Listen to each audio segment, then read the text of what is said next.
پیارے دوستو، یہ آپ ہمارے ہاتھ میں ایک بوتل دیکھ رہے ہیں اور اس بوتل کے ذریعے ہم ان پودوں کو پانی دیتے ہیں، لیکن ان پودوں کو بوتل سے پانی دینے کا مقصد کیا ہے؟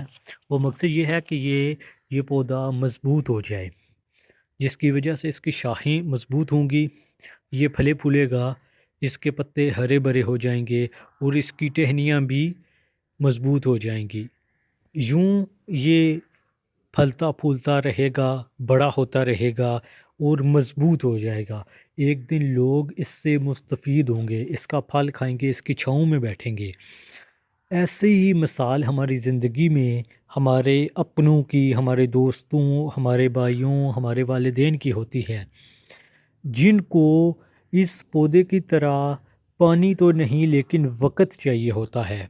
وہ وقت اگر ہم انہیں دیں گے تو ہمارا وہ رشتہ مضبوط ہوگا، ہماری وہ جڑیں مزید مضبوط ہوں گی۔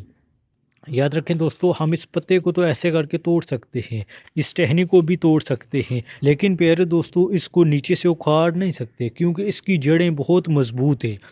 یہی وجہ ہے کہ ہمارے اپنے ان جڑوں کی طرح ہوتے ہیں، ان کو جب ہم وقت دیں گے تو یہ ہمارے رشتے مضبوط ہوں گے، ایسے ہی جیسے پانی دینے سے پودے مضبوط ہوتے ہیں، یہ پھلتے پھولتے ہیں۔